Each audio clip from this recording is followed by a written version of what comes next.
Bismillahirrahmanirrahim. Assalamualaikum warahmatullahi wabarakatuh. Perkenalkan, nama saya Siti Homsah. Saya sebagai perwakilan dari kelompok 4 pada mata kuliah Pendidikan Sosial Budaya. Pada kesempatan kali ini, saya akan menjelaskan materi tentang manusia dan sejarah kebudayaannya. Pertama-tama, kita akan membahas pengertian manusia. Manusia dalam bahasa Inggris disebut man. Arti dasar dari kata ini tidak jelas, tetapi pada dasarnya dapat dikaitkan dengan mens dari bahasa Latin yang berarti ada yang berpikir. Demikian halnya arti kata anthropos dari bahasa Yunani yang tidak begitu jelas. Semula anthropos berarti seseorang yang melihat ke atas.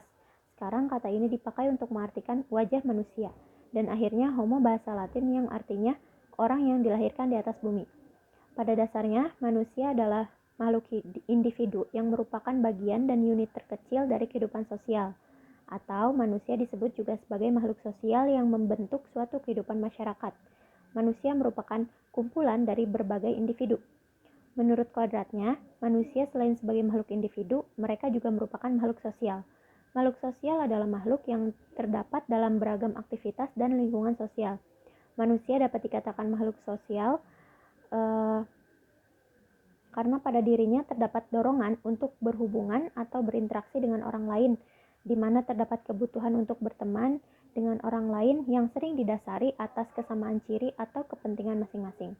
Manusia juga tidak akan bisa hidup sebagai manusia kalau tidak hidup di tengah-tengah manusia tanpa bantuan manusia lainnya. Manusia mungkin tidak bisa berjalan dengan tegak dengan bantuan orang lain. Manusia bisa menggunakan tangan, bisa berkomunikasi atau berbicara, dan bisa mengembangkan seluruh potensi kemanusiaannya. Selanjutnya kita akan membahas pengertian kebudayaan. Secara etimologi, kata kebudayaan dari akar budaya yang berasal dari bahasa Sanskerta, dari akar kata budi yang berarti tunggal, dan jamaknya adalah budaya yang diartikan budi atau akal budi atau pikiran. Setelah mendapat awalan ke dan akhiran an, menjadi kebudayaan, yang berarti hal ihwal tentang alam pikiran manusia. Adapun istilah culture, yang merupakan istilah bahasa asing yang sama artinya dengan kebudayaan, berasal dari kata Latin colore, artinya mengolah atau mengajarkan, yaitu mengolah tanah atau bertani. Dari asal arti tersebut, yaitu colore dan culture, diartikan sebagai segala daya dan kegiatan manusia untuk mengolah dan mengubah alam. Kebudayaan tidak diwariskan secara biologis, melainkan hanya mungkin diperoleh dengan cara belajar, dan kebudayaan tersebut diperoleh manusia sebagai anggota masyarakat. Hampir semua tindakan manusia adalah kebudayaan. Luasnya bidang kebudayaan menimbulkan adanya telahan mengenai apa sebenarnya isi dari kebudayaan itu. Pandangan para ahli tentang kebudayaan berbeda-beda, namun sama-sama memahami bahwa kebudayaan adalah suatu keseluruhan yang terintegrasi. Unsur-unsur kebudayaan terdapat pada setiap kebudayaan dari semua manusia dimanapun berada. Nah, manusia dan kebudayaan merupakan salah satu ikatan yang tidak bisa dipisahkan dalam kehidupan ini.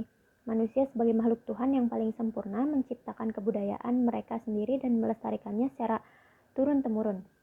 Budaya tercipta dari kegiatan sehari-hari dan juga dari kejadian-kejadian yang sudah diatur oleh Yang Maha Kuasa. Selain itu, manusia merupakan makhluk sosial yang berinteraksi satu sama lain dan melakukan suatu kebiasaan-kebiasaan tertentu yang pada akhirnya menjadi budaya yang biasa mereka lakukan. Nah, kesimpulannya adalah secara sederhana, hubungan manusia dan kebudayaan adalah sebagai perilaku, dan kebudayaan merupakan objek yang dilaksanakan manusia. Dalam ilmu sosiologi, manusia dan kebudayaan dinilai sebagai dui tunggal, yang berarti walaupun keduanya berbeda, tetapi merupakan satu kesatuan. Nah, manusia menciptakan kebudayaan. Setelah kebudayaan tercipta, maka kebudayaan mengatur kehidupan manusia yang sesuai dengannya. Oke, cukup sekian dari saya. Mohon maaf bila ada salah kata. Semoga materi kali ini bermanfaat, khususnya bagi saya, umumnya bagi kita semua. Terima kasih. Wassalamualaikum warahmatullahi wabarakatuh.